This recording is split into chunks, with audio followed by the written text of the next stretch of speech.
Entrepreneurship हो, हर sector में महिलाओं के कदम बढ़ते जा रहे हैं। महिलाएं सिर्फ भागीदारी बढ़ा रही है ऐसा नहीं, महिलाएं नेतृत्व दे रही है।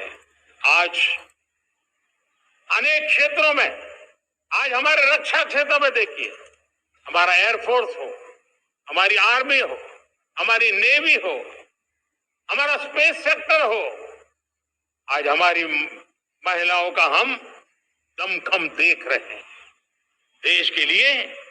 लेकिन दूसरी तरफ कुछ चिंता की बातें भी आती हैं और मैं आज लाल किले से फिर बार एक अपनी पीड़ा व्यक्त करना चाहता हूं।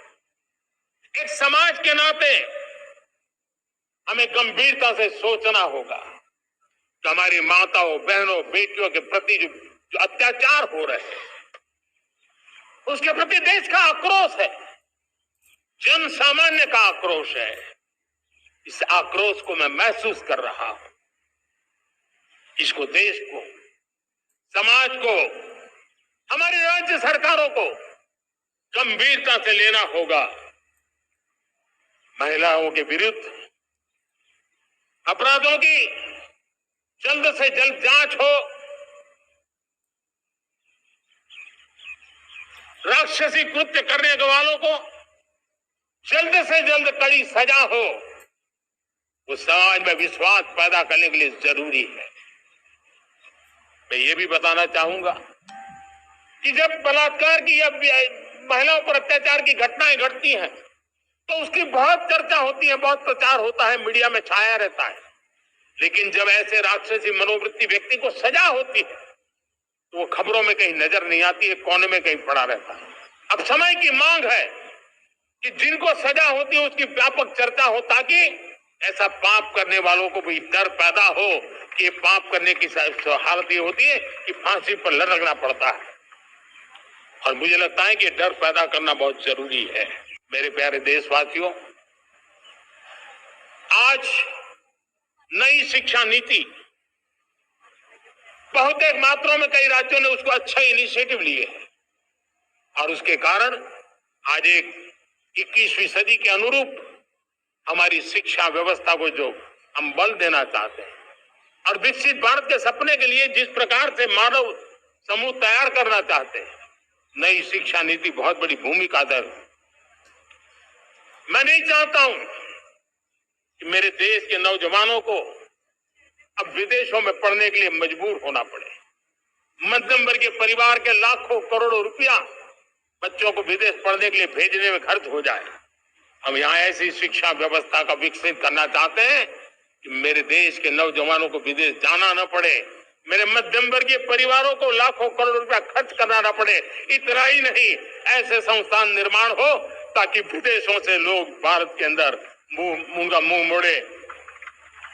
अभी अभी हमने बिहार का हमारा गौरवप्रद इतिहास रहा है, नालंदा यूनिवर्सिटी का पुनर्निर्माण किया है। फिर से एक बार नालंदा यूनिवर्सिटी काम करना शुरू कर दिया है। लेकिन हमें शिक्षा के क्षेत्र में फिर से एक बार सदियों पुराने उस नालंदा स्पिरिट को जगाना होगा, उस नालंदा स्पिरिट को जीना होगा, उस नालंदा स्पिरिट को लेकर के बड़े विश्वास के साथ विश्व की ज्ञान की परंपराओं को नई चेतना देने का काम हमें करना होगा।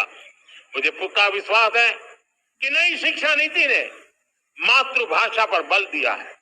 मैं राज्य सरकारों से कहूंगा, मैं देश की सभी संस्थानों से कहूंगा कि भाषा के कारण हमारे देश की टैलेंट को रुकावट नहीं आनी चाहिए, भाषा अवरुद्ध नहीं होनी चाहिए। मातृभाषा का सामर्थ्य हमारे देश के छोटे छोटे गरीब से गरीब माँ के बेटे को भी सपने पूरा करने का ताकत देता है। और इसलिए हमने हमारी मातृभाषा में पढ़ाई, जीवन में मातृभाषा का स्थान, परिवार में मातृभाषा का स्थान, उसकी ओर हमें बल देना होगा। मेरे प्यारे देशवासियों, जिस प्रकार से आज विश्व का बदलाव नजर आ रहा है और तब जाकर के स्किल का महत्व बहुत बढ़ गया है। और हम स्किल को और नई एक ताकत देना चाहते हैं।